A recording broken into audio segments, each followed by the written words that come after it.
Hello, hello, hello. Hola, mi gente, ¿cómo están? Bienvenidos a un episodio más de Trascendencia en Acción. Soy la doctora Xochitl Yadira y pues como siempre es un placer estar aquí con ustedes y traer amigas que son y están haciendo cosas fenomenales en nuestra comunidad. Así que vamos a empezar conociendo más. Bienvenida, Ana, a Trascendencia en Acción. Gracias por tenerme. Awesome. So va a ser en Spanglish. Y como ya saben, lo que siempre les digo, go to YouTube and change the captions because then you can understand the language and whatever. We're going to be switching back and forth a lot. So we're going to get started. So Anna, tell us, for those that don't know you, where are you from? When did you get here to Milwaukee? Why are you here in Milwaukee? Tell us a little bit about you. So I've been in Milwaukee since 1988. I'm originally, in terms of residence, from New York City. I lived in Manhattan until I was in middle school.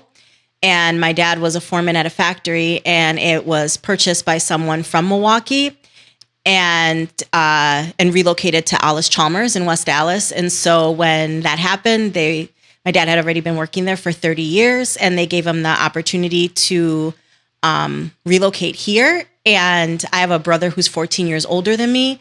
And my dad had been in New York since he was 10 years old. Wow. He had moved to New York City from Puerto Rico when he was 10. But back in the 80s, like, New York City was really rough. It's not like what it is today. Times Square doesn't look like what it did back in the 80s, right? And it was like the height of crack. Like, it was just bad. And so he looked at this as an opportunity to just have a better life, right, for his family and for myself still being young. And so we moved from Spanish Harlem, from Manhattan to West Dallas in the 80s. So that was interesting. But I say that that's my residence that I moved from. So I was actually not born in the States. I don't know if I should say that given our current, Right. Like, no worries. They're not going to come after you. So I'm a U.S. citizen born abroad. But my mom immigrated to the U.S. from Spain. Okay. And so when she was pregnant with me, she looked at my dad and she was like, hey, I want to be with my mom and my sisters. Like, I don't have a support system other than you here. And so she went back home, and I was born in her hometown in Spain. So I have my dual citizenship, and I've actually spent a lot of time there because my entire mom's side of the family is from there. So wow, I didn't know that. Yes. See, this is why I love learning. You will, if we speak more in Spanish, you'll start pick up the you'll accent. Go, oh yeah, because a lot of people, look at me and they're like, okay, we see the Puerto Rican, and then I start talking and they're like, oh, what happened? Where did the Española come from? Yeah, they're like, that's not Puerto Rican. Yes, yeah. Wow. Okay, so then that's awesome. That's fantastic. So, I thought you were originally from Puerto Rico. So that's really interesting. Wow. So do you frequent both then a lot lately now? Yeah. So I've been to Puerto Rico a number of times because I only have one uncle at this point left, who's an aunt and uncle, and they're my godparents. So I've been trying to go there now more lately because he's turning 91 this summer. Right. But yeah, so I've been to Puerto Rico a number of times. But also Spain because and I still have some family members in New York, but mostly it's Puerto Rico and Spain. That's awesome. And I also have first cousins that live in Finland. Oh my God. So you're really global. Yeah. Except I've never been to Finland, but it's on my bucket list. There you go. Well, now you have a reason to go visit family. Yes. Yeah. So you moved here to Milwaukee then with family, and then how many siblings total do you have? So when we moved, it was just my mom, my dad, and I, because my brother was 25 already when we moved. So he was married at that point briefly. And so he stayed, and it was just the three of us. And fast forward, my mom passed away like 22, 23 years ago. Oh. So now it's just my dad. He's still alive, and he's 86 and still in the same house. So technically, hija única, you could almost say that. In a way, growing up, because I was 3 when my brother, he joined the military. Right. And so I really don't have memories of living with my brother. Mm-hmm. But fast forward, he ended up moving here when I was pregnant with my twins. So he's been here now for, he's been here since 2000. Okay. And yeah, so now he's also here, but him and I have always been close, but That's it's just a awesome. different type of relationship because Yeah. it's like they're a sibling, but they're almost like a parent 2.0. Yeah. Yeah. No, I can totally relate. And our first episode when we started the podcast was my brother and I telling our that's story. And my brother and I are 10 years apart, and we did not grow up together because life happened, and he grew up with my mom's mom, my grandma. So she raised them as her own. Yeah. And I didn't grow up with him. So we actually, as adults now, we visit a lot each other. We became really close. We travel together, but he still lives in Monterrey, Mexico. He's actually traveling overseas today with his wife, to visit and travel. And he just retired. But I can relate because we never had that, family sibling growing up. Like I have really bad memories of like us getting together maybe on weekends and spending time. And I always knew he was my sibling, but it was interesting like now growing up and now having family that we've actually come a lot closer. So that's, oh my God, I had no idea. We had a really good relationship. Like we've always had a really good relationship because I think maybe the first couple of years it might have been a little bit more interesting, right? Because all of a sudden this new baby 14 years later. But as he got older, I idolized him so much that it was like, I kind of like stole her. his heart. Yeah. So like he bought me my first pair of Nikes. He would take me to the movies. So he would always like come back and make time for me. So we've always had a really close relationship. Yeah. Well, my brother at that time, he had just started the university. And I remember I must have been like the elementary, I guess it would have been the equivalent in Mexico. And literally he would come on the weekends and then, how are you? And just check up on me and then buy me candy or whatever. Yeah. So, how old were you when you came to the States? 12. I was 12. Yeah. So, my God, who knew? We had similar stories. Yeah. All right. So tell us about then. So New Yorkina in a way, right? And then you come to Milwaukee. We always tell about the stories of like, how was that? How old were you then? And then how was that coming up here in Milwaukee? Because I would think that given what you share, that New York was very different at the time. How big of a difference was that coming here to the Midwest, especially Milwaukee? Yeah, it was huge. And I will say it was challenging. I recently was at a conference a couple of years ago where I was having a conversation with one of the presenters about safety. And she was talking about the fact that if you are a person of color in predominantly white spaces, that sometimes you sacrifice safety.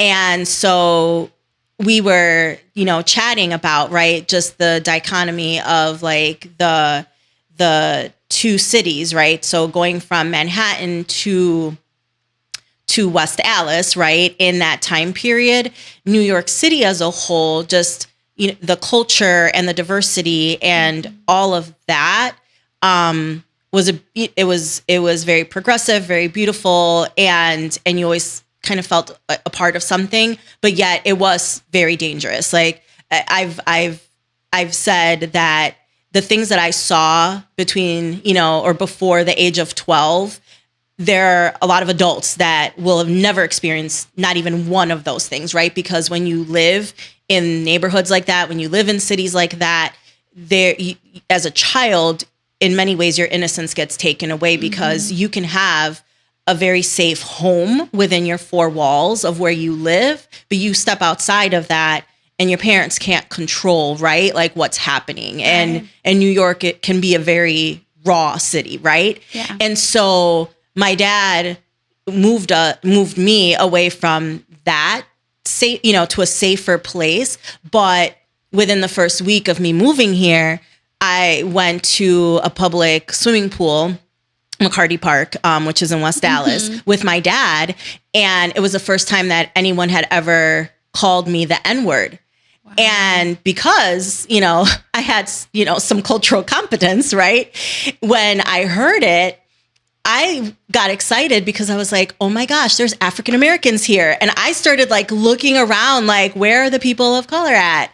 And my dad, you can almost like, now in hindsight, it's like my dad was kind of like 5'4", 4, 3, 2, right? And then like, the clue bird pooped on my head, and I was like, oh, wait a second, they're talking. And, to their defense, not by any means, but one, I had spent a while in Puerto Rico that summer, so I was dark, really dark. An extra tone. Yeah, I was really dark. And also, the thing that sticks out to me to this day is that they didn't mean it in a derogatory way. Mm-hmm. These were children, probably like my age, maybe a year or two older, so middle school, maybe freshmen in high school, and they weren't doing it to be offensive. That was the word that clearly they were used to hearing at home, and it was more of like an observation that they were like, oh my God, look, it's...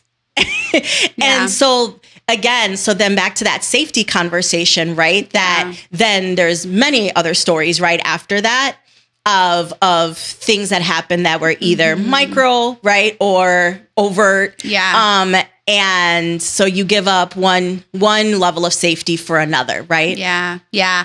And what I'm gathering from that, right, and so interesting because when you think about it, sadly, we're not too far from that anymore, given the environment we're living in. And when you talk about that, a memory came to mind right now because my parents, we used to live, we came to Milwaukee in the pure of the heart of the South Side back in the 90s. It was like a lot of gangs and whatnot, and you can wear certain colors because, when you get jumped and whatnot. And I remember my dad at the time, we used to literally live in 11, 12 and Walker.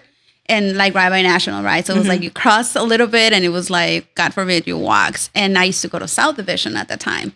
And I remember he kept saying, we have to get past Lincoln, like going towards Morgandale because it's safer, right? And fast forward, when I get married, my husband and I buy a house on 13th and Morgan. So past, right? And, I had children at the time. And it's like you're fast forwarding over 20 years. And then you get into things like this where the innocence of children's and the disparity of what safety truly means.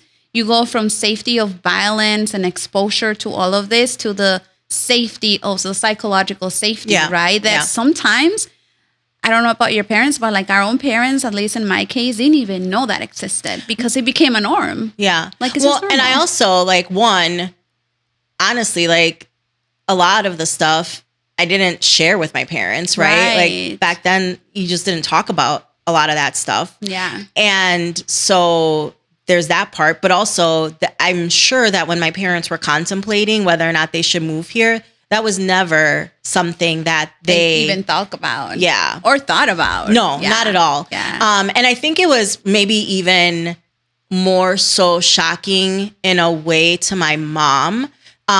Because my mom was very educated. So my mom was a teacher in Spain before she immigrated here. She actually came here during the 1965 World's Fair because her cousin owned an import business. And he's like, hey, I need someone, to sell my products.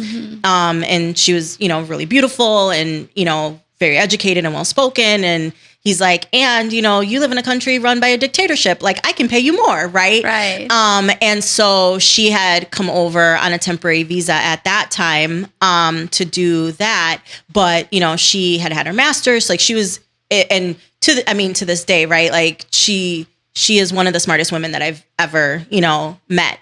And it was like she was in a way often like, what in the world? Like she would, because, well, one, she would get really frustrated, right? When people would treat her different because of her accent and her poor English, especially because she knew, right? Like, listen, like, don't look down on me. Like, I know what I bring to the table, but also it's interesting things that we experienced where in many ways, we were the first experience that people had in any sort of cultural like competence, right? So we would, they would ask my mom, like, where are you from?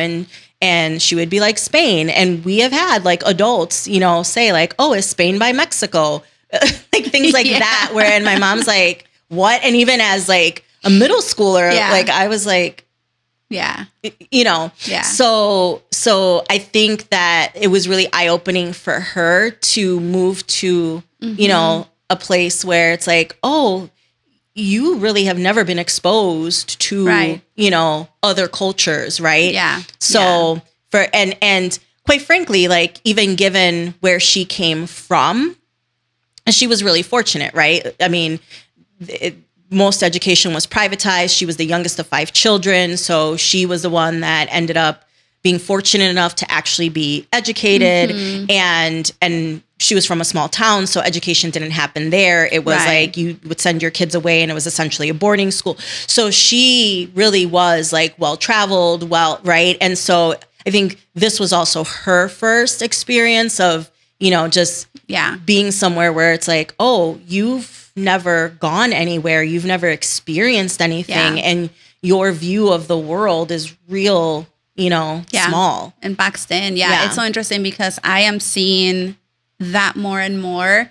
And it's opened up a different level of empathy for me in the recent years, most specifically this last year. I think I've come to realize that I would get furious whenever I would get literally sometimes honest cultural questions that people, I call it, they're victims of their own ignorance. And sometimes, to your point, it's not because they choose to. They just literally live in a bubble and that's their world and that's all they know. And it took me a while to understand that because I would get furious of like, excuse me, what? Like some questions. And now seeing that through a different lens, it's so interesting to see how much, even in today, in modern environments with so much access to social media, we still have so many people, and sadly, transpiring into like children now that live little in a bubble that oftentimes they rather look the other way because, that's not affecting them. So why care? I think even with the internet or social media, you're still a product of your environment. Yeah. And so if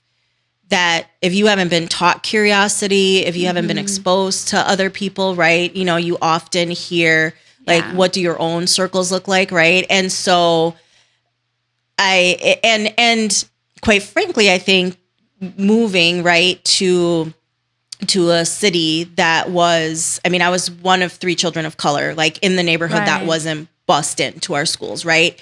And so I got used to, right, like the questions. And so it's very rare that I take offense to a question because I'd rather answer, like I'd rather address your curiosity and answer a question and take that opportunity to educate you. Yeah. And I know it's hard sometimes because you don't want your life to be, a series of teachable moments, but I'd rather be the safe space for someone to ask those questions than to, internalize that they're internalizing it and never having that opportunity to feel comfortable enough to ask someone. Yeah, no, I totally am with you. We had a similar experience. We moved my kids were all at UCC, Arbros Guadalupe, and then we moved to Franklin. So we made the decision, it was just too much with the commuting and other factors that were happening. We ended up moving our 2 youngest to the Franklin district. And at that time, my daughter was starting high school. And so, we're all excited for the experiences. But my daughter going through the high school had a lot of experiences where there were genuinely some friends that would ask her, about the culture and some of the teachers. And we realized it came to a point where it was like, take pride on being able to teach and tell them about your history and your background. But, it was, to your point, it was a switch of understanding that literally some people are being genuine, that they just don't know what they don't know. And so why not be the safe space? I love that you bring that up. So let's fast forward a little bit. So then you come in here, obviously the culture shock, you start living these experiences. How was that for you going all the way through like high school? What were some of those pivotal moments as you started growing up and getting acclimated to, Wisconsin? What were some of those moments that really, now that you look back, have gotten you to where you are today? Were there any specific experiences that you lived through like high school, middle school? Yeah. There's definitely moments in my life where I've had experiences where you end up getting judged before someone gets to know you. And I mean, that happened in high school. It happened with my first like dating experience. It's happened in like the corporate world. Like, so, and I think that those moments, they do change you. In some ways they can motivate you, right? That, for me, I'm stubborn, and it's a little bit of, all right, like, I'll show you. Like, let's watch me. Yeah, watch me. Like, watch what I can do. Like, see who I can become. And I think that's the biggest, right? Like, that's the biggest thing that you can do. That it's like, all right, you want to think that I'm less than for whatever reason. Okay, well, let me show you why, I'm not. Yeah. Do you have any specific examples of something that happened? I don't want to talk about it. You're like, I'm past that. I healed. Yeah. I can tell you there was one, and I shared it and I was a keynote speaker for an event with Midwest Mujeres. So shout out to my girl, Araceli.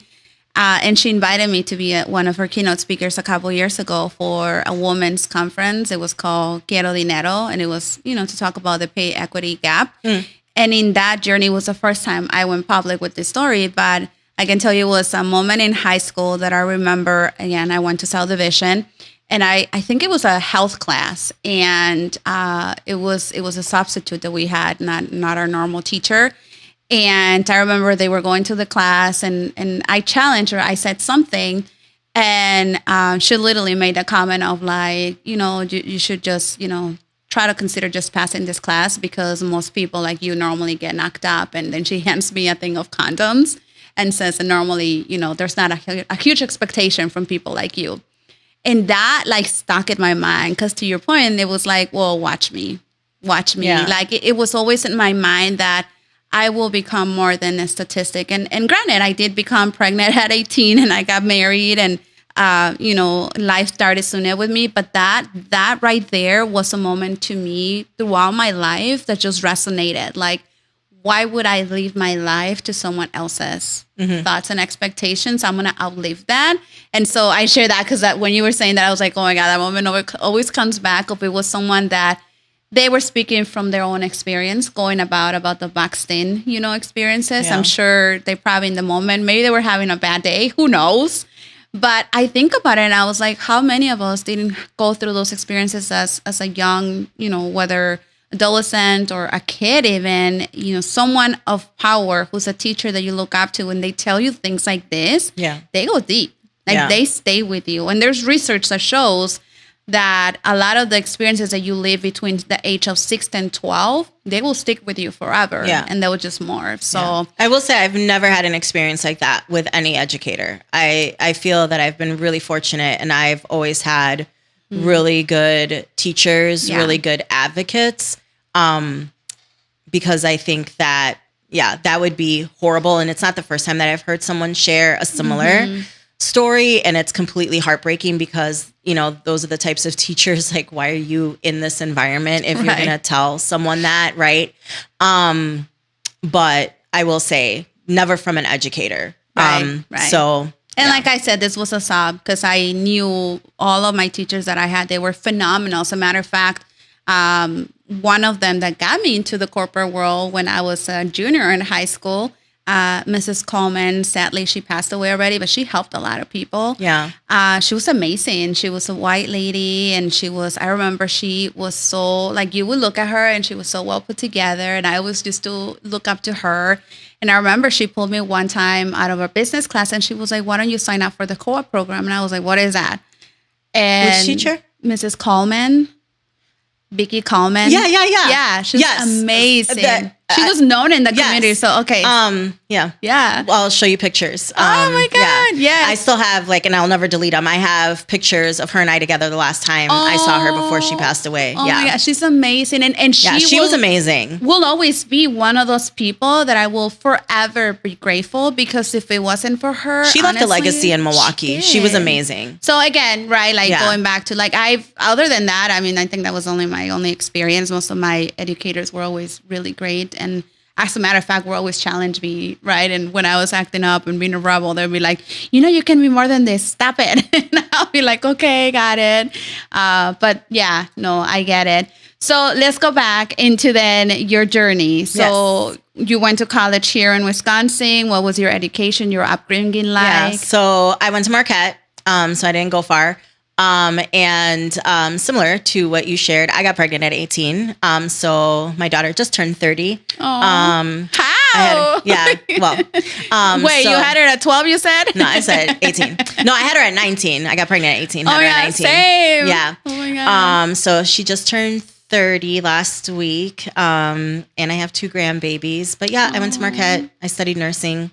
I've never been a nurse in my life. I was working in banking at the time, and I was like, this medical thing is not for me, and made a career in the financial services industry. So wow. Yeah. Okay. So what was that like at the beginning for you? Then you went straight into like the corporate world. Yeah. Well, I did it accidentally. So how I got into it was that after I had my daughter, I was going to school and working, and I was working retail at the time. And a friend of mine from high school was working at a bank right around the corner from like where my parents lived. And she said, hey, why don't you come apply to be a teller at the bank? You'd have better hours. You'd get paid more. And it would be just work better being a single mom, et cetera. And I did. And that was the beginning of my career. So the woman that hired me, her name at the time, I guess it doesn't matter, but her name now is Lynn Carlson. She still works in banking. She works at Johnson Financial, but she is the woman who started my career in banking. And the rest, it's history. Wow, that's amazing.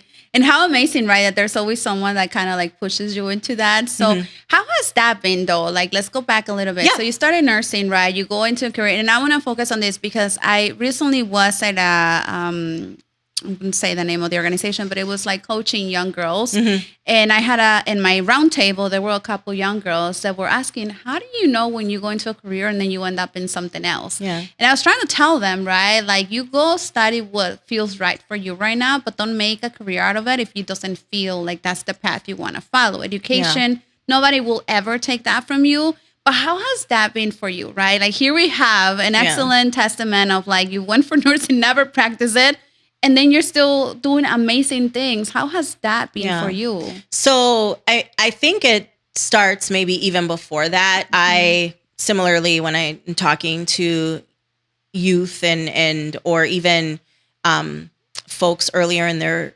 career, for me is one, I think adults have to be cautious to not influence what youth want to become.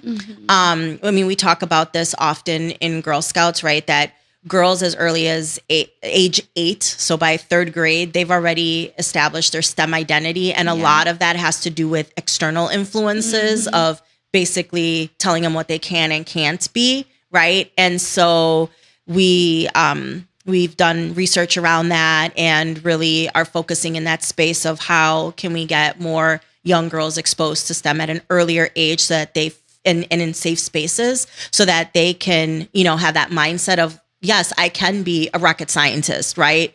And push themselves further. But for me, I had wanted to be a journalist from a super young age. Oh my God. And then by the time I got to high school, folks, different like teachers, people that I babysat, like a lot of adults around me were like, you don't want to go into journalism. You're never going to find a job. And you want to find something more steady, more right. And so I was like, nursing. And so it starts with that of if someone is passionate about something, let them, right? Because in hindsight, right, it's, I could have gotten a job. I could have gone to school for journalism, communication, whatever the case may be. Whether or not I got a job in journalism, it didn't matter. I would have been, employable, right? And so let someone be passionate about what they want to be passionate about. So it starts with that. But then also, right, when you're talking to youth, is skills are transferable, right? And I think college, what it often does is that it's teaching you critical thinking skills, right? So it's not just about the technical thing that you're learning, but it's those critical thinking skills, and that's what's going to take you further, right? Yeah. And again, if you can take whatever skills you learned in one space and shift those and transfer those right into something else, right? Yeah. Bedside manner, customer service. I mean, right? Yeah. So no, I completely agree with you, and it's interesting because I have heard so many stories of people that go for one field and then end up doing. I think that would say that has been one of the blessings for me going back to school after so many years, because I had a choice in what I wanted to do. Because when I started my journey, when I was 18 and I got pregnant, I was going for programming analyst, like computer science, right? And I don't think I would have enjoyed it. Then the way I came back, it was more like general business related, leadership development, change management, and then still being in tech and still tapping into it. But I come at it from a different angle that, to your point, I don't think I would have loved it. And it's interesting because even my daughter graduated recently from college, and her major was pre-med and then psychology. And halfway through her career, she came to the realization, which I was so proud of her, of, do I really want to pursue these? Like, is this really the what I want to do? So she ended up changing her major to then be psychology first and then pre-med second, because she realized I have a better, broader opportunity to tap into skills elsewhere, to your point. Yeah. And we had deep conversations because that was my whole point. And a lot of people actually ask me, based on your education, do you have the same expectations for my kids? And I always say, absolutely not. Yeah. Even my son right now, he's 19. He's at WCTC going for electrical engineering. And I tell him he's more of a entrepreneurial, heart. And I'm telling him already, like, if it doesn't feel like school is the right thing, go for trades, go for something else. The skills are going to be there. You just have to develop them. And I think that's important because I don't think that college is for everyone. Correct. Right. Which is interesting because I do, right. I want girls, to go to college. And I've been working with some local colleges and universities to get more scholarships for girls that have gone through Girl Scouting and credit for prior learning if they've earned certain levels of Girl Scouting. So I'm a big advocate, right? Yeah. But it has to be for the right person, and Correct. College is not for everyone, right? Like, it could be a technical college, right? It could be the trades. And I think if folks push youth into one path, it's also in many cases setting them up for failure. Yeah. And it's even worse if you've pushed them in that path, set them up for failure, and they've taken on all this debt to go to school, right? Oh and my God. And so for me, it's an individualized conversation based on someone's effort, someone's appetite and aptitude. But there are other ways to create a career, a life, and a family sustaining job. And it doesn't have to be a 4-year. Yeah, especially degree. Nowadays, right? Yeah. Who was it that I had here as a guest? Sandra Dempsey. We were talking about that. Because, she shared her journey, how she, became an attorney, and she ended up going back to what she loves, which is what she's doing right now, video producing. And it's like, you know what? I don't think I knew that Sandra was an attorney. She is. I did not know that. So similar story. Yeah. So go watch her podcast. But basically it was that, it was kind of like, wanted to follow her family's footsteps and went and became an attorney. And then when she came here, got married, she, realized that's why she went into television and, radio, and she started all, the blogging. And for her, that was hard, kind of like the realization is like, even though I did that, my heart was always in the arts.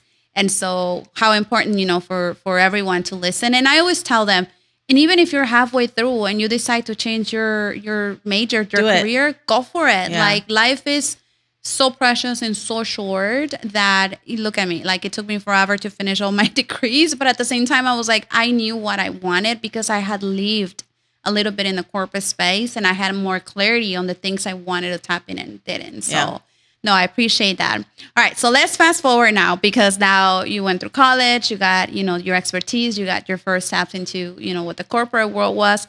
What happened from there? What happened between that and into your journey, which I want to spend the majority of our time, what you do today in Girl Scout Cookies? What was that journey? Because I know you've done a lot too in the community. You were with WIDA for a while. How was that for you from a development standpoint, personally and professionally? Yeah. So professionally, I ended up spending 20 years in banking specifically, half of it on the retail side, half of it more on the corporate or commercial side, working with businesses. But probably about 15 years in, I knew that I wanted to lead a nonprofit someday, right? And so it was something that I came to that realization and shared it with no one. But figured, all right, I'm going to make moves so that I get the experience that I need, so that I'm ready to maybe someday have this opportunity, right? Mm-hmm. But I wasn't brave enough to put it out into the world, at least not at that point, right? Yeah. And then so from there, I ended up working at a commercial insurance brokerage for a couple of years because I wanted more risk management and experience. And that was a fantastic opportunity and it was a great company to work for. Still have many friends there. And then from there, I worked at WIBIC. And I kicked off their Veteran Business Outreach Center when it got moved to Wisconsin. So it had been based out of Illinois prior. There's 22 VBOCs across the country. So the SBA moved the grant from Illinois to Wisconsin because WIBIC won like the application process. And then so kicked that off working with Wendy Bauman and then was there for a couple of years. And then the opportunity at WIDA came about. So then I was there for 4 years. And then probably halfway, maybe 3 years in, that's when between mentors and even my CEO at the time, they were like, all right, you've really got to start thinking about what's next, right? Like you're not going to be career here. So think about what's next. And, but I also knew that I wanted to run a business that happened to be a nonprofit. And I had my short list of organizations that should they open up, I would want to throw my name in the hat because I had either lived experience or was passionate about their mission. And so to maybe take one step back, my 30-year-old and 25-year-old daughters, I had been a Girl Scout troop leader for both of their troops. And so I had volunteered for the organization for about 13 years as a troop leader. And so Girl Scouts was on my short list. And when Christy Brown had announced, when I saw the announcement that she was leaving Girl Scouts to go be the president of Alverno, I reached out to a board member and I said, hey, just saw the announcement. I'm interested. And her response was, well, I'm interested. You're interested. Get me your resume so I can get it to the search firm.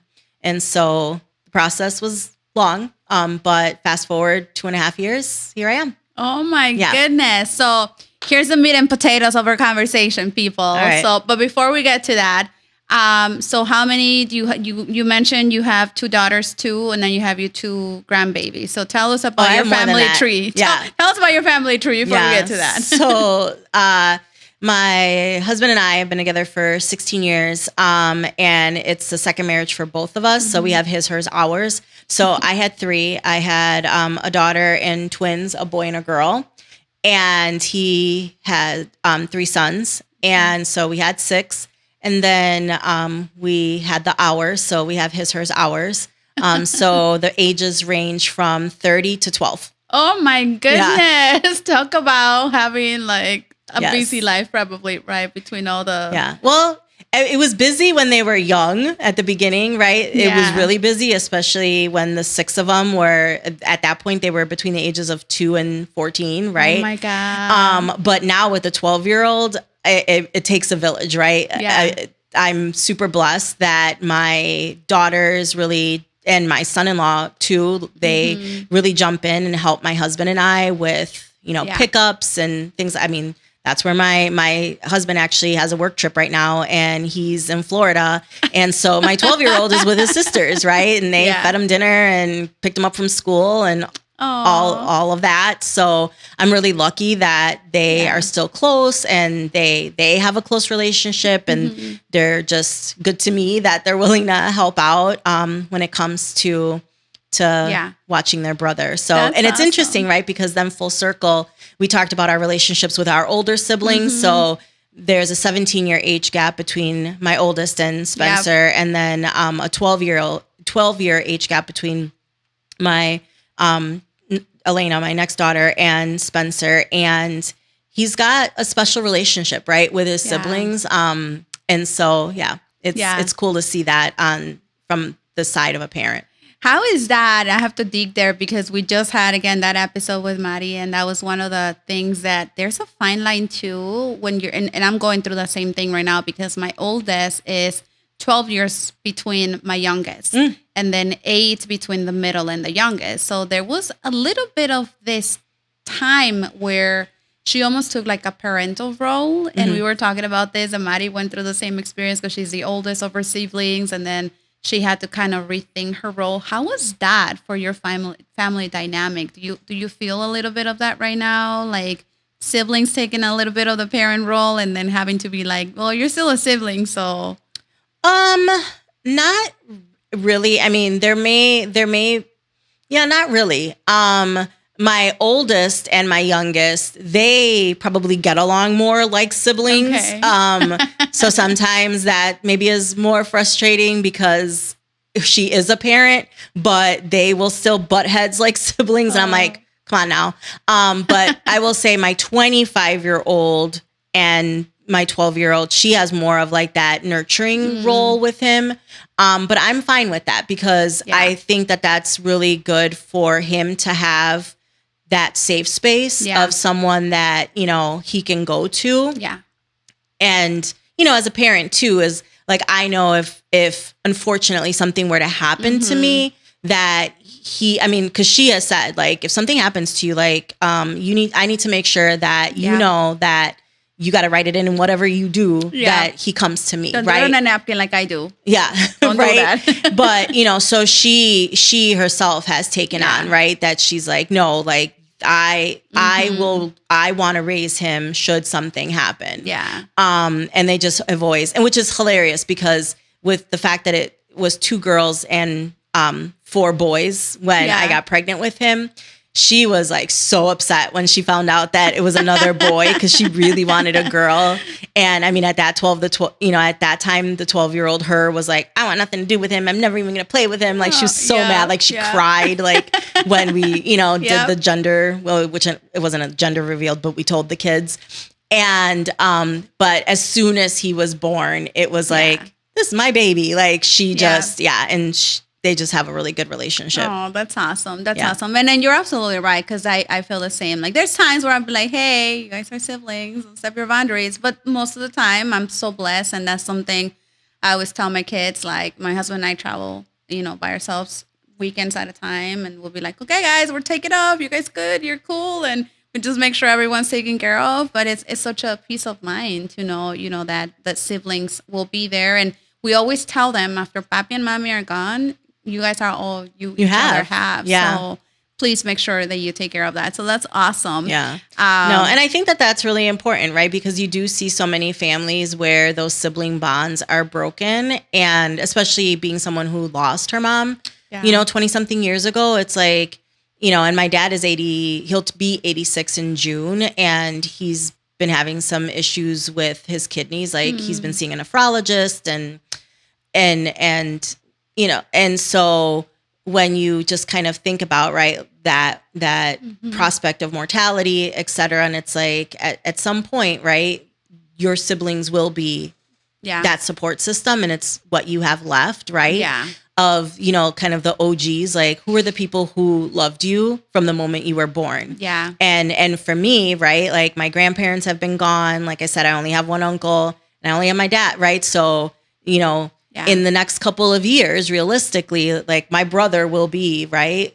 Yeah. All I have. Yeah. So it's besides crazy. my own, right, family, but that's what I'm saying, the OGs. No, I totally relate. And it's interesting because I shared recently my parents retired like 6 years ago to Mexico.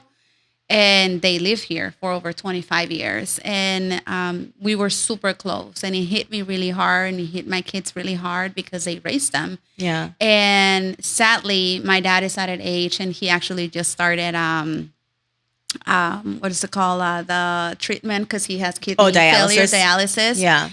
So we were actually just planning a trip to Mexico. And we're like, oh, maybe we can take them. And now we have to think like, oh, shoot, he can't travel overnight unless we bring all the equipment with us. And otra cosa que tenemos en común. Yeah, and I was like, it dawned on me as we were planning this literally a month ago with my brother, because I was like, before we travel, we have to make all these logistical plans, and we have to figure out how we're going to move him. He doesn't like airplanes, like all these things that I'm like, oh my God, like aging is a real thing that we don't often think about. And my brother and I were the caretakers. We financially support them. But they decided to go back to Veracruz, Mexico, which it's a beautiful area for them to live in peace and their days, however they want to live them. But it makes it so hard because my brother lives in Monterrey. I live here.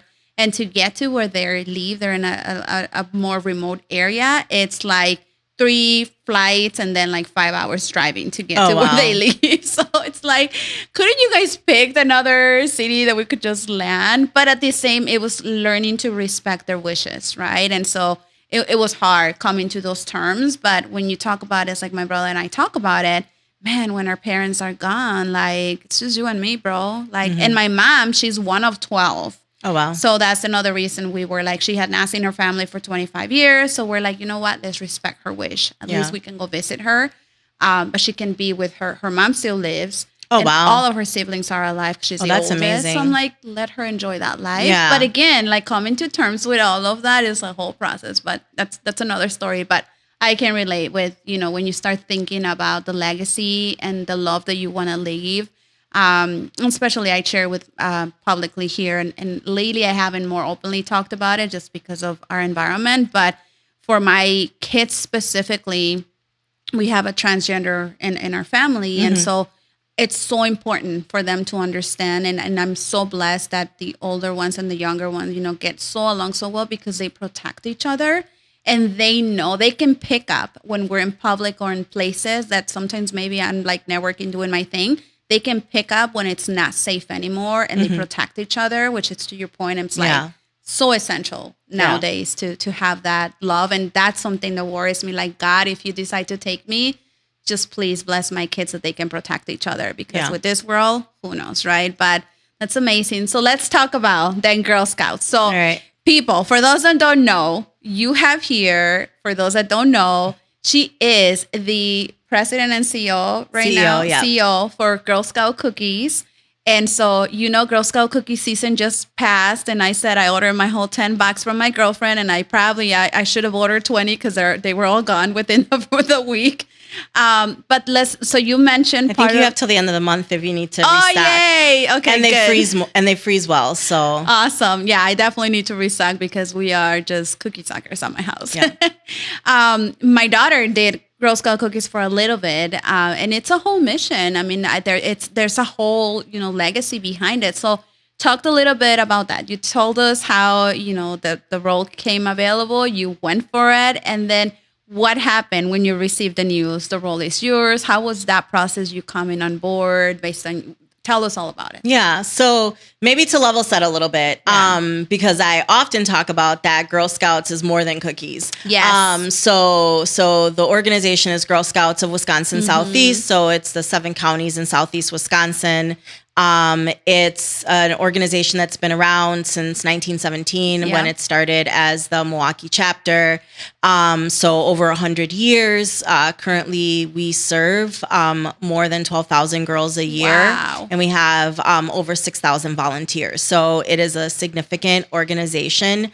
And I often say that we're more than cookies, camps, and crafts, right? Yes. So we're if you look at the mission, right, of the organization, we truly are the preeminent girl youth development organization in the world, right? Yep. Because it is global. There's Girl Guides overseas. So they're called Girl Scouts in the US only, but everywhere else they're called Girl Guides. Yeah. And there are 4 pillars, which I think are that they've withstood the test of time. So it's, and they have changed over time, but so outdoor skills, life skills, STEM, and entrepreneurship. So in the entrepreneurship space, there are several different programs, but the one that is mostly known is the Cookie Program. It's the largest girl-led entrepreneurship program in the world. And it's an amazing program, right? As someone who was a Girl Scout cookie mom and a volunteer, I firsthand got to see, one, the skills that girls learned, but also having that experience in democracy where girls their efforts went to the collective, that they had to vote on how are we spending this money? What is our budget? How are we marketing, right? So all those business skills that you learn through this is your sale. And I know that sometimes people look at it as like, well, the parents are bringing the sheet in, et cetera, but a lot of times there's so much behind the scenes that go into it where the girls really are learning skills. And then you fast forward, right? Because my girls are, again, 30 and 25. Yeah. You fast forward to today and girls are learning e-commerce, right? Because they now are doing the sales in many cases digitally, right? And they are creating their own video and content. And so it's pretty remarkable to see girls going through that experience, and also what they end up saving their money for. I was just having a conversation with one of our volunteers that she and her troop, and they're in high school, they spent a week on a boat in the Bahamas last summer scuba diving.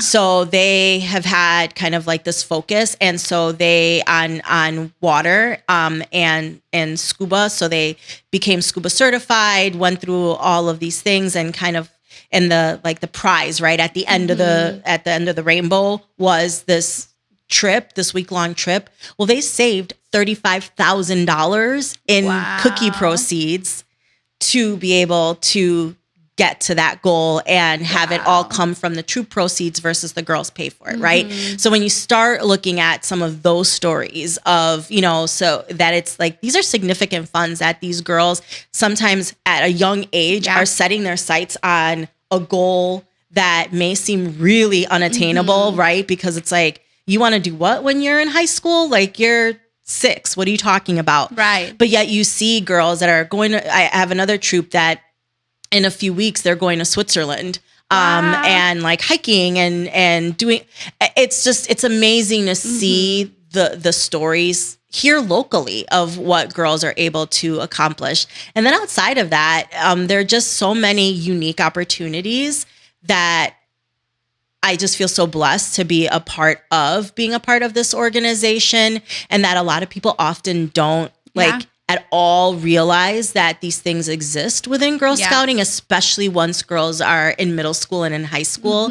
A great example of that is last school year, we had 4 girls that spent a week at the United Nations in New York City because they were a part of the youth that were representatives at the 69th Commission of Status of Women at the UN. So each year there's a commission that comes in from global leaders at the United Nations for 2 weeks, and they talk about women's issues. So from pay equity, health disparities, access to capital, right? Like what are things that are impacting women across the globe and the disparities that they still face? And there's a youth, right, cohort that comes and gives the perspective of young women, and they come in from all over the world. And each year there's 16 girls that represent the US, and 4 of them were from this area, 2 from Waukesha County and 2 from Milwaukee County. And so like those stories are what I love to highlight with people, because when folks are thinking like it's just cookies, camps, and crafts, or they start to get to an age where they're like, oh, but they have soccer and dance and something's got to give. And it's like, hey, this is 2 hours a month for your girls' development and to develop leadership skills that she's not going to potentially have the opportunity to get in that same capacity. I have 3 girls that every year that sit on my board of directors, and they're full voting members. So they go through an orientation, they sit with our CFO and learn the financials, and they sit in on every discussion, every open session, closed session, all of it, right? And so to we were talking about board experience, right? But think about how many times when you're a young professional, you're waiting for that opportunity to be able to sit on a board, but to be 18 years old and say, oh, I've spent 1, 2, maybe 3 years on a board of directors. Like I already have that experience. No one can take that away from them, right? No. And so that is what gets me up in the morning and excites me about what I do today. Oh my God, you're like glowing. You're like talking about all this. Yeah, it's exciting. It's glowing. Fun. Yeah. So let me go back a little bit to something you said because it's so pivotal. And it is so true because I mentioned my daughter did it for a while, and that's when I realized the importance, because part of the process is obviously, the sales aspect for those that didn't know. Now you heard it's not just because cookies need to be sold.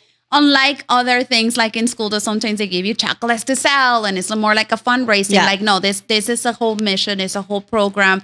There's intention behind it. It's the marketing, getting them exposed, getting them to learn different tools. And the money all stays local, right? Exactly. So sometimes people think, does it go to GSUSA? So we're an independent 501c3, and GSUSA has other, sources of revenue, but cookie sales, no matter which council, always stay in your local community. Which is awesome because it just goes back to the program and then you can develop. And then there's an aspect of, to your point, I think oftentimes is a myth of, well, it's more like a camp or it's like a temporary thing. No, the skills that these young girls learn are truly skills that will go with them for a lifetime, to your point of, learning.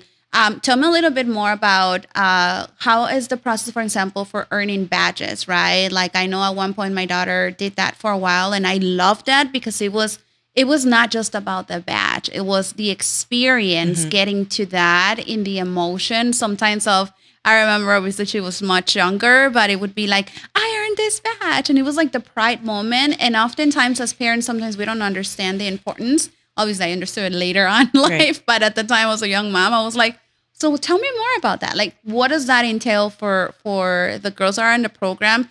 Earning a badge is part of the programs, but it's not unique to just one, right? It's part of all the different things that you mentioned as part of those 4 pillars. So we call it the Girl Scout Leadership Experience, and that encompasses several different things. But part of that are the patches and the badges, and there are hundreds, right, to choose from. There's literally a whole catalog. And what's nice is that you can take a topic, let's just say like entrepreneurship, and all of the curriculum is progressive. So there is a badge program for a Daisy who is 5 years old, but there are different, programs or different patches and badges for entrepreneurship when they become a brownie, when they become a junior, and so on and so forth, right? So the curriculum is very well established. It's girl influenced, girl led, which I think is really important because it's for girls and by girls, right? Yeah. But they really can do anything from STEM, right? Like robotics to camp to entrepreneurship to sewing. I mean, pick it, right? Like there's literally hundreds. But then in addition to that, once they're a little bit older, they can work towards what we call the highest awards. And so for context, right? Because I recognize that it's not commonly known. But most people, when I ask them, like Mario, I'll put you on the spot. We're going to quiz our producer over here. Yes. Have you ever heard of an Eagle Scout? Oh, like you might be the only human on the planet that's ever said no. I have. You have? Okay. Yeah. So Eagle Scout is kind of like the highest achievement of a Boy Scout, right? So have you ever heard of a Gold Award Girl Scout? Have you ever heard of a Gold Award Girl Scout? For real? Okay, like you're an anomaly. I talked to the wrong person. Well, he's got a young girl too, so I'm sure. Like you just threw off my game plan. Like that did not go how I expected. You're supposed to say no, Mario. Yeah. You're supposed to say yes the first time and no the second time because that's what happens 90% of the time.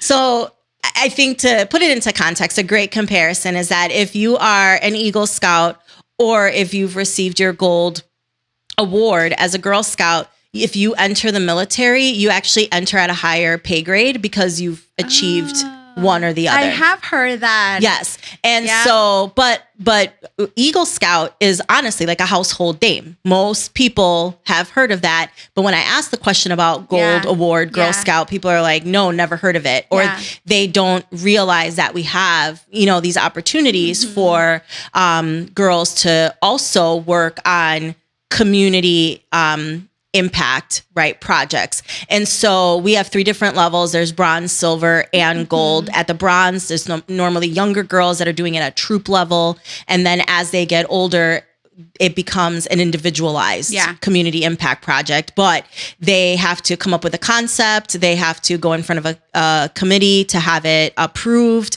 There is more than, it's 80 plus service hours that goes into it. They have to fundraise. They have to put together a team. There's an entire rubric that goes into it. But that's part of that Girl Scout learning experience, that not only can they earn badges, but they can earn different types of higher awards. And also, if they do earn their Gold Award, then they have an opportunity to earn college scholarships because there are colleges and universities across the country that recognize that. So besides the military, but colleges and universities across the country recognize that achievement and they have an opportunity to use that as an avenue to obtain additional funds to go to school. So yes, from badges to more of like service projects, there's something for everyone. But I think it's also important that we also need to meet girls where they're at. Some girls aren't into earning badges. Like that's not their thing, right? Like some girls, it's about, we call them destinations, like the traveling, like their thing is like, I want to, the rewards. I want to earn money for the rewards or for the travel or whatnot. Or some girls are really into the outdoors and maybe their only exposure or experience with us is camp. But camp can look different, right? Like there's camp in the traditional sense, right? But then we have a camp every year that's in partnership with Milwaukee Area Technical College and Milwaukee Fire, Milwaukee Police, and EMT. That's called Camp Hero, and it's for girls in middle school through high school. And it's an immersive experience to expose them into careers in those fields. I mean, and these girls rappel from buildings. They're putting full fire gear on, putting fires out. They're doing different trainings with at the police training facility. They go to the horse stables. They go out on Lake Michigan. On the boats, because that's part of law enforcement. If there's any camp that I'm like, oh, I wish I would have done that when I was young, it's that camp because it's just so like, do it. Right. Like, did you take 40-year-olds? Yes. Like I've never wanted to go into any of those fields, but that camp just is so empowering, right? What the girls are able to do that's one of my favorite camps. So Anna, as a CEO, I'm gonna request and batch that you start a program for those adults that we didn't get to live those experiences, that we can go live them. Like we actually. Y ahora se me va a escapar. I can't think of the name of it. Oh, it's going to be called Camp Rewind. We're actually doing an event this year that is going to be, because we've had, adults that are like, I want to go back to camp. Like, I want to do this again. I never did that. That sounds so cool. So I'll have to send you the information for Camp Rewind. God. Yeah. That is amazing. And I'm going to go back to something you said.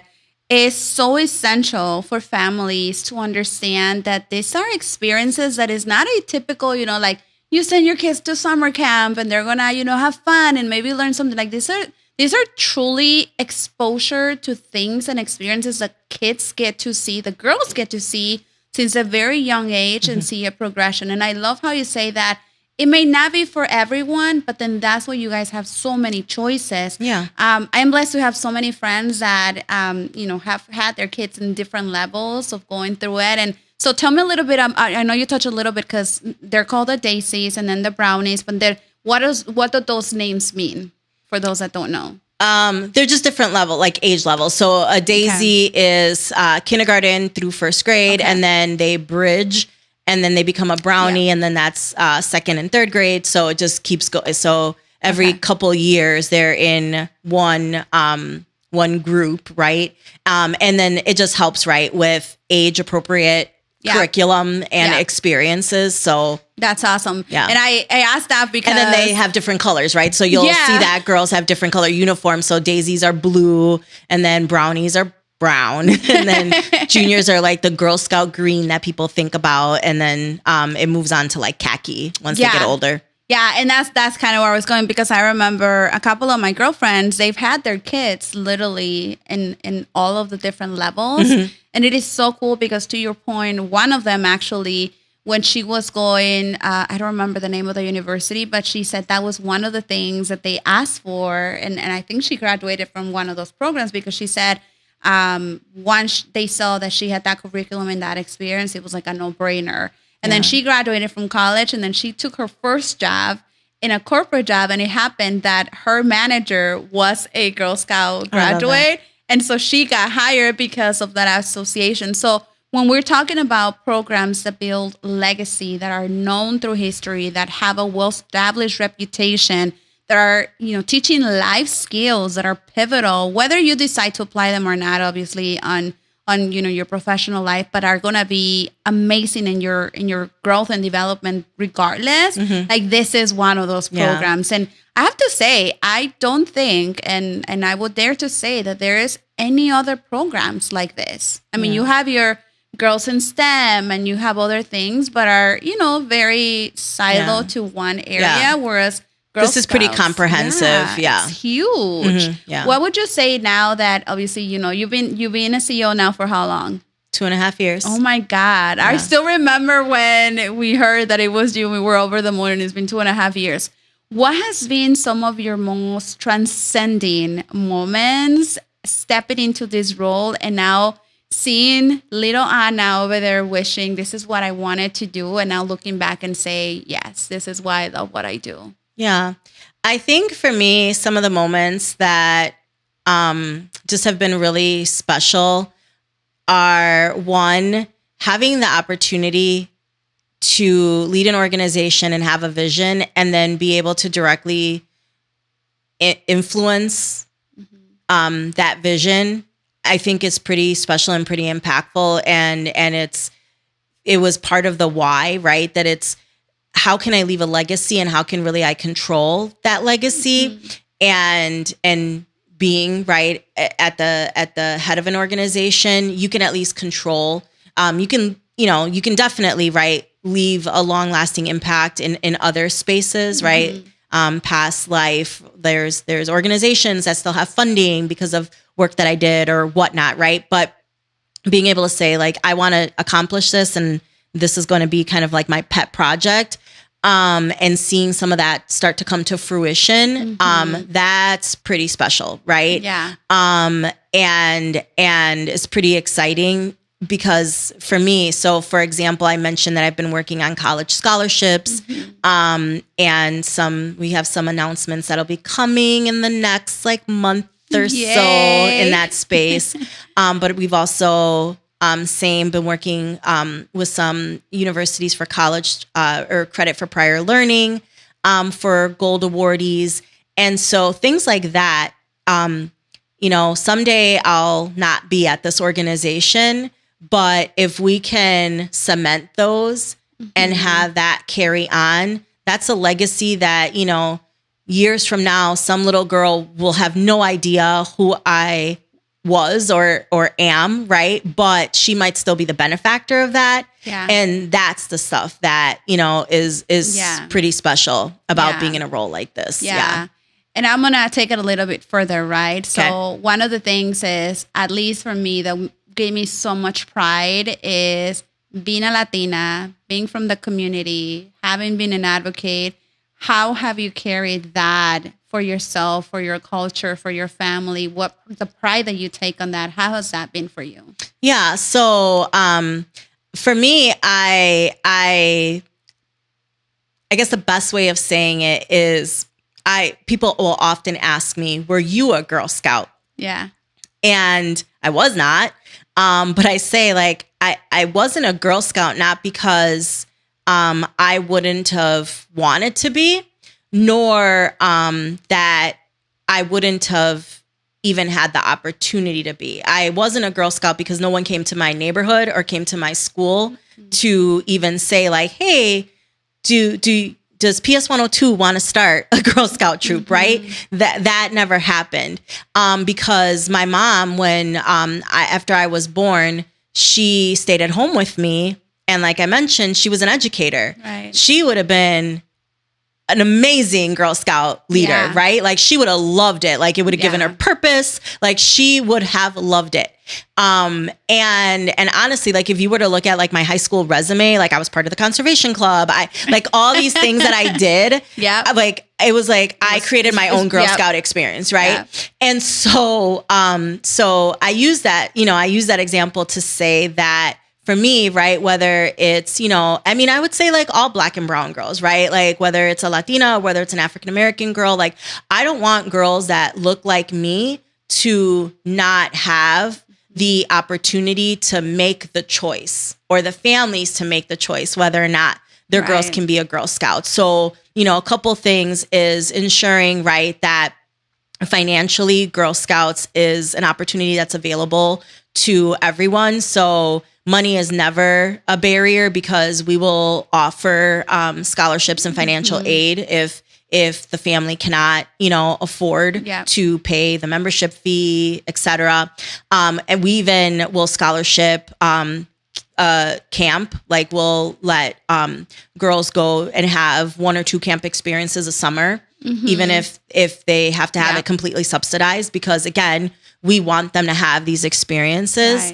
But a lot of that comes with intentionality, right? So back to my point of no one came to my school, it's okay, we need to see our numbers, our representation increase, but then we need to be intentional about who we're talking to, where we're spending our time, what opportunities we're creating, and how we're doing it. So, and I'll give you an example. So this summer, we're taking 50 girls to Washington, D.C., because I wanted to create a civics and cultural experience, right? I think it's really important for girls to be exposed to government, right? Like, I don't care which way. I mean, I do, but I don't care which way you vote. But as a woman, like, that is a right that wasn't always there. You need to understand government. You need to understand civics. You need to understand our country. Like, and when we talk about leadership development, I think that's important. And to your point about exposure, there are a lot of kids out there that don't get to travel, right? Unless it's through an opportunity like this.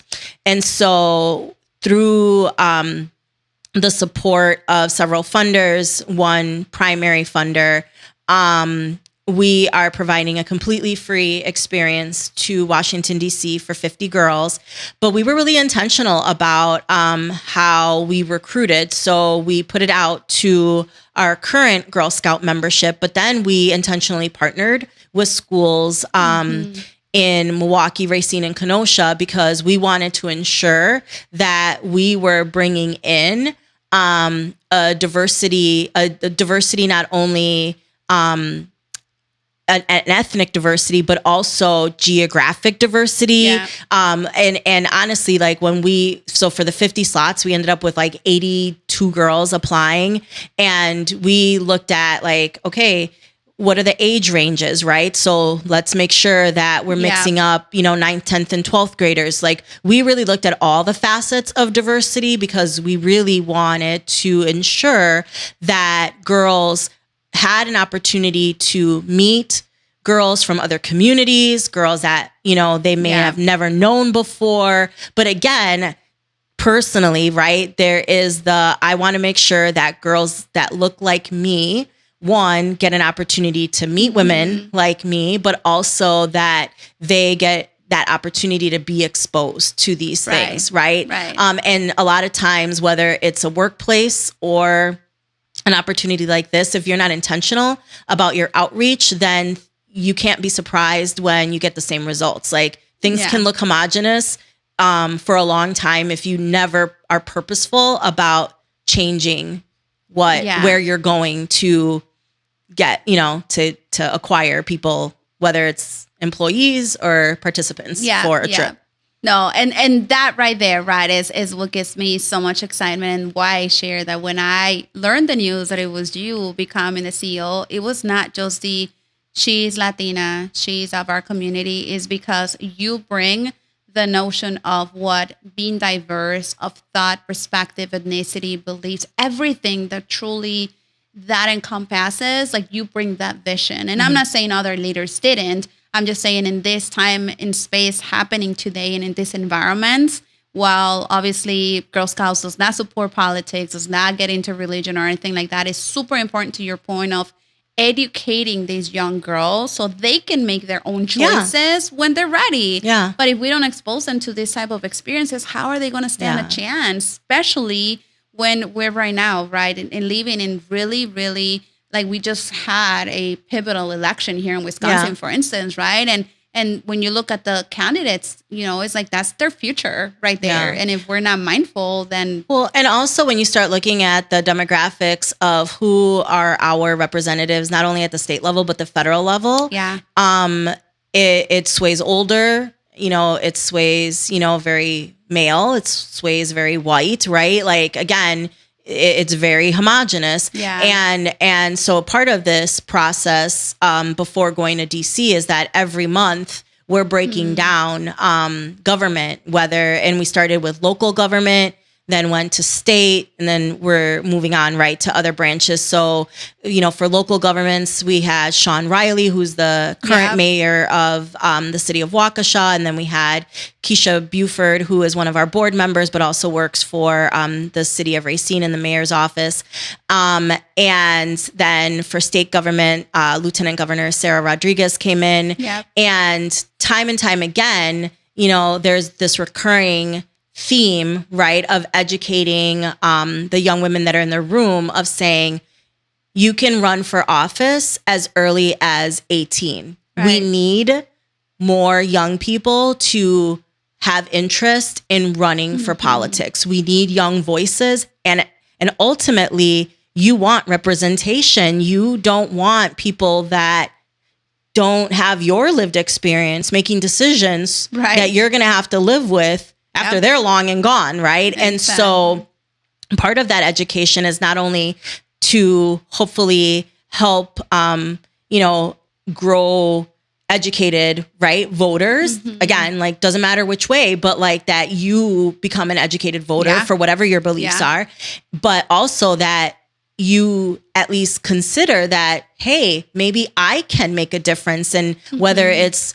local, like, school board or whatever the case may be, but think about it, right? And how many, like, no one ever, right, at that young of an age ever planted that seed, right? But yes, so it's not only it's not only the voter side, but it's also, hey, there's a career here too, right?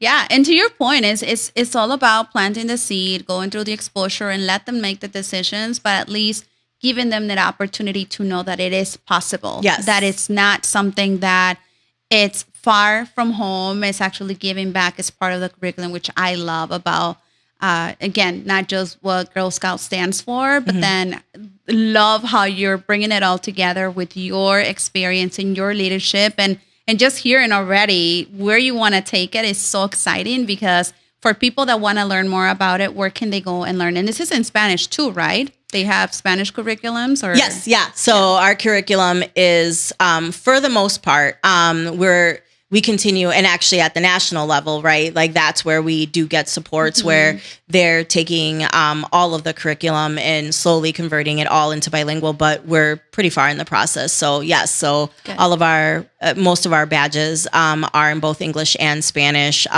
Locally, we translate, all of our materials so that they're in English and Spanish. So, and on our website, you can change the language too. Awesome. So is it just Girl Scouts? Yeah, it's www.gswise.org. So it's G Girl S Scouts, WI Wisconsin, and then SE Southeast. Awesome. So, and we'll put all the websites and text and everything. But for those that might be driving and are interested, they can follow. And then you can go there to learn more, to connect with someone, to volunteer. Volunteer, all that. Yes, yeah, no, for sure. And folks, especially in this area, they may have recently seen some billboards or bus stops. So we did a marketing campaign October of last year, and it ran for a while, where we highlighted girls, but also some local women who had been Girl Scouts. So women like Deanna Singh, Christy Garcia Thomas, Cecilia Gore with the Brewers, Lori Richards. Forgive me because I'm probably forgetting some women that I should be mentioning. But all the amazing women in Milwaukee that we love. Nina Johnson from US Bank. But so and the campaign is called She Will. Yes. And it's really highlighting, right?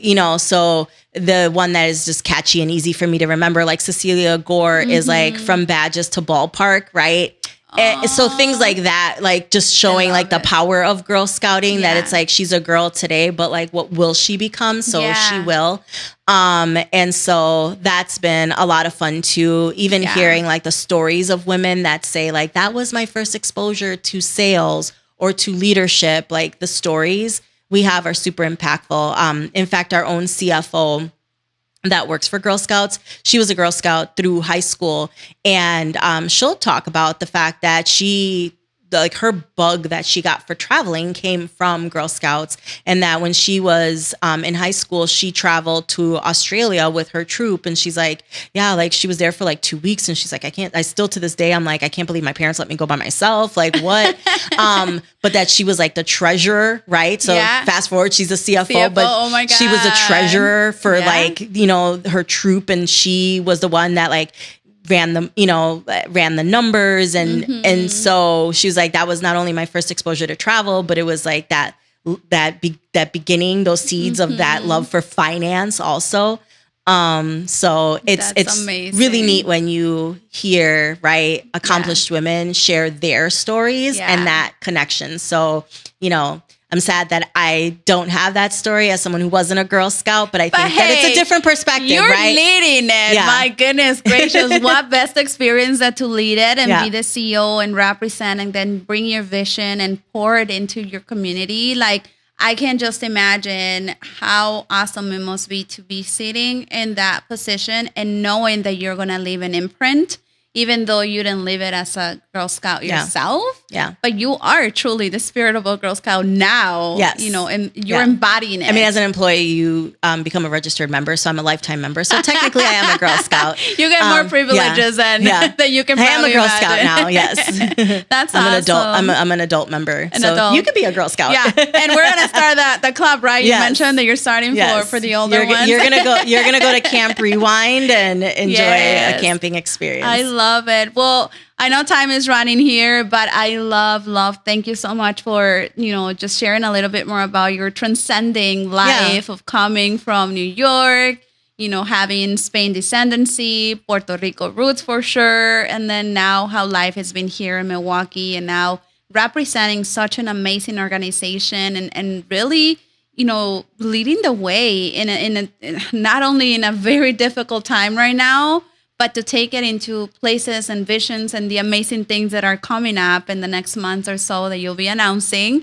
But is there anything else you'd like to share with the audience that we haven't covered yet that they need to know about? Encourage them to join for little girls that haven't or are in the thinking of getting exposed. Yes. So I'll just reiterate that we meet girls where they're at. And so if you're the parent of a girl, please consider, checking it out. It's an amazing organization. As someone who, again, is the mom of Girl Scouts and single-handedly got to participate in the experience, it's pretty special.